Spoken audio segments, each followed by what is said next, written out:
उत्तर railway मंडल के प्रबंधक राजेश अग्रवाल द्वारा लुधियाना रेलवे स्टेशन का दौरा किया गया। उन्होंने रेलवे स्टेशन पर अधिकारियों से बैठक की और हालातों का जायजा लिया। पत्रकारों से बातचीत में रेलवे मंडल प्रबंधक ने कहा कि वह हर बार की तरह यहां निरीक्षण करने पहुंचे हैं। उन्होंने कहा कि जल्दी रेलवे कोरोना संक्रमण के दौर से पहले वाली स्थिति में आ जाएगा।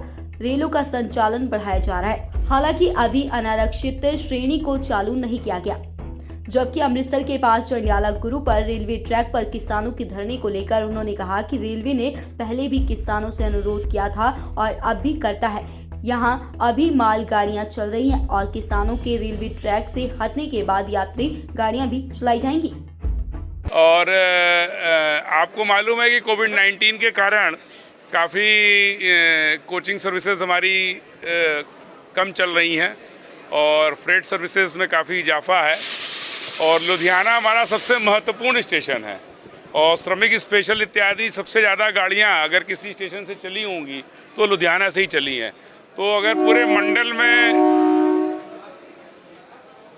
अगर कोई सबसे महत्वपूर्ण जगह है तो वह लुधियाना, तो इसका तो निरीक्षण हमें रेगुलर करते ही रहना चाहिए।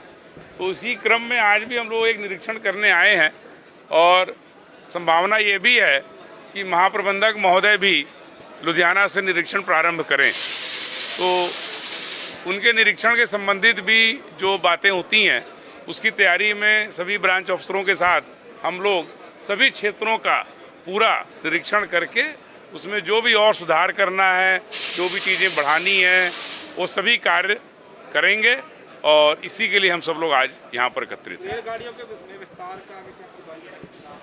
रेलगाड़ियों के विस्तार के बारे में मैंने बताया कि जो पहले भी सेवाएं प्री कोविड में चलती थी वो आज भी चल सकती हैं और रिजर्व ट्रेनों के माध्यम से बहुत सारी गाड़ियां लुधियाना में चल रही हैं। अनरिजर्व ट्रेन्स का चलाने के बारे में अभी कोई प्रोटोकॉल नहीं है, इसलिए जो अनारक्षित जिसको बोलते हैं अनरिजर्व हैं उसके बारे में अभी कोई कार्य सूचना नहीं है।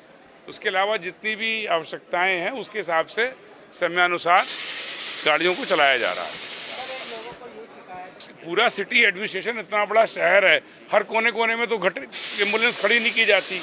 जो भी हमारा डॉक्टर्स का यहाँ सेटअप है, हमारी पूरी डिस्पेंसरी है, हमारे पास बहुत सीनियर ACMS हैं, उसके साथ 3-4 डॉक्टर्स हैं।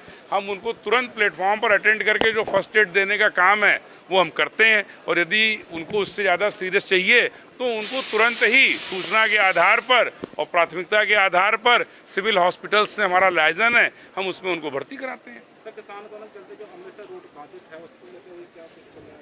देखिए, ये प्रश्न हमारे से पूछना गलत है। रेलवे किसानों के जो भी कार्यक्रम चल रहे हैं उनकी और सरकार के बीच में है।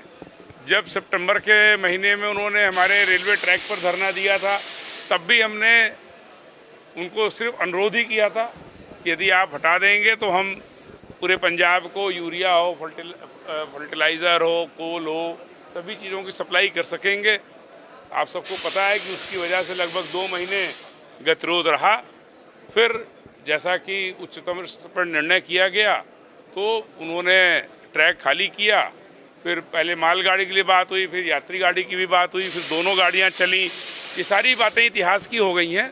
तो आज की तारीख में हमारी मालगाड़ियां बिल्कुल सामान्य रूप से चल रही हैं और यात्री गाड़ियों में कोविड की वजह से कुछ रिस्ट्रिक्शंस हैं और दूसरा अगर रिस्ट्रिक्शन है तो वो अमृतसर को लेकर के है, क्योंकि जंडियाला में अभी उनका प्रदर्शन है और उन्होंने यात्री गाड़ियों के लिए अपनी सहमति नहीं दी है। जिस दिन वो यात्री गाड़ियों की सहमति दे देंगे लगभग 8 पेयर ट्रेनें जो कि शॉर्ट टर्मिनेटेड हैं अम्बाला या उसके पूर्व में, वो सब चलने लगेंगी तो उन सब की सुविधा लुधियाना को भी मिल जाएगी। Desk report Janhitaishi news.